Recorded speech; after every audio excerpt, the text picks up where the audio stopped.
In 1980, Stevenson Palfy was making a movie about piano players in New Orleans. Then circumstances changed, and it turned out he was telling an entirely different story. A similar thing happened to our music documentary this spring.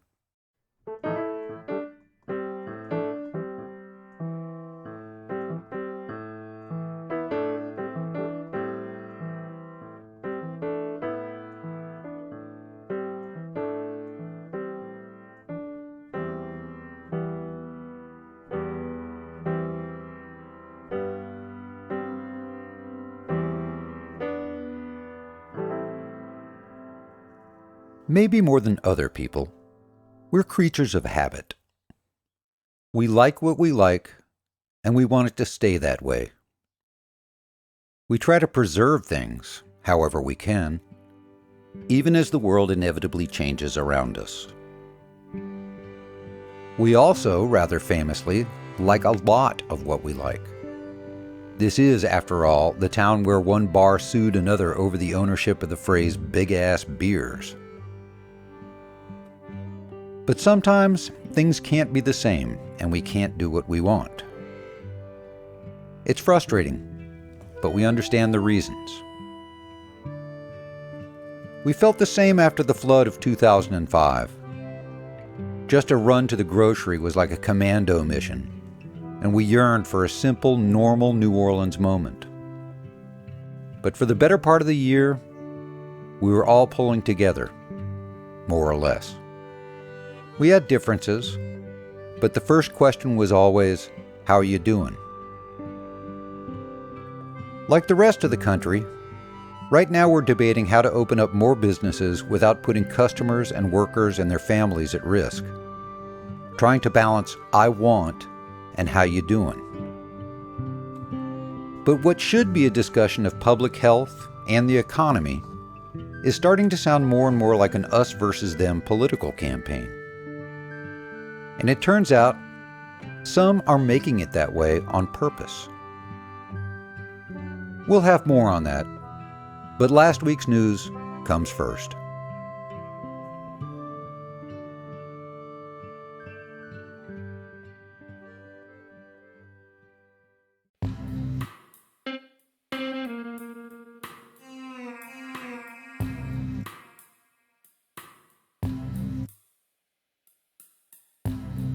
On Friday, as in other cities, we had our own military flyover, this one featuring 2 B-52s out of Barksdale Air Force Base.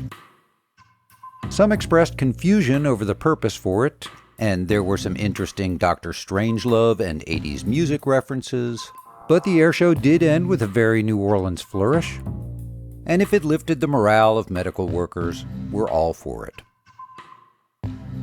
2 weeks after the Archbishop's own Holy Week flyover, the New Orleans Archdiocese filed for bankruptcy on Friday, the 27th American Archdiocese to do so as the costs of sexual abuse lawsuits continue to rise. Parish churches, schools, and charities are separately incorporated and won't be affected by the bankruptcy. It's not clear what will happen to victims' claims. After weeks of delay, the Orleans Parish Sheriff's Office has been aggressively testing inmates and staff at the parish jail. This week, it announced that 125 inmates and 70 members of the Sheriff's Office staff have tested positive. The office also announced the death of its second employee from the virus on Wednesday. Just as in the rest of the country, the state's nursing homes, like its prisons, are proving to be hotspots of contagion. On Monday, the state reported 3,141 nursing home residents at 230 different facilities have tested positive. 617 residents have died. A month ago, the state stopped reporting the names of homes with infection clusters, saying that they had changed the policy after consulting with the CDC. The CDC responded that they had not recommended that change. Area residents got one of their familiar rituals back on Friday, sort of, when the Lakeside Shopping Center opened up for curbside pickup, combining the great American pastimes of going to the mall and never getting out of your car. But the biggest story of the week breaks every day with the noon numbers. On Sunday, the state reported 29,340 confirmed positives in Louisiana, with 1,530 in hospital and 213 requiring ventilators. Statewide, 1,969 people are confirmed dead of the disease.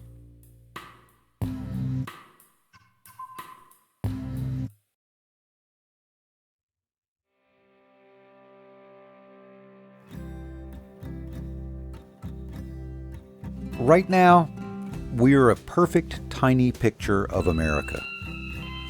Like everyone, we're anxious to open up and anxious about opening up. Also, like the rest of the country, different regions of our state are implementing different rules for reopening businesses. In Orleans Parish, where the mayor has extended distancing orders, you can't dine at a restaurant. Just across the 17th Street Canal, you can enjoy barbecue shrimp under the canopy with your friends. The mayor and governor have generally gotten high marks for their responses to the pandemic, but different regulations can confuse and frustrate businesses and customers. While there is some opposition to stay-at-home measures, we have thankfully not seen the wannabe army men that other states have had to endure. Just people with signs and business owners taking out ads demanding they be allowed to reopen their hotels and menswear stores. But this week, we learned of an organized effort to weaponize the reopening debate, making it not about science or economics, but a partisan political fight. On Tuesday, the Bayou Brief website published a memo written by political ad maker Jay Connaughton and circulated among Republican legislators laying out language and tactics to undermine the governor's efforts to limit the virus's spread in Louisiana. This despite the fact that even President Trump has praised the governor's work in the crisis. We know politics will be with us always, and the people who play it, especially the manager, admin, consultant types, are always eager to frame events to their advantage. But how and when we ease restrictions in our state, where new cases are still increasing, is literally a matter of life and death.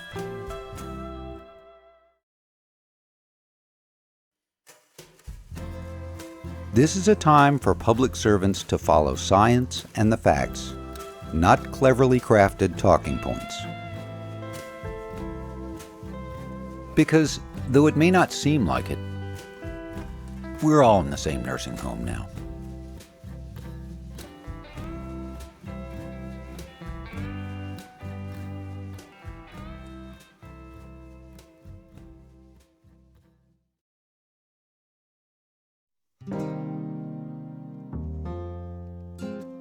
And we'll leave it there for this week. Thanks for watching. Until next time, we wish you good health and good friends.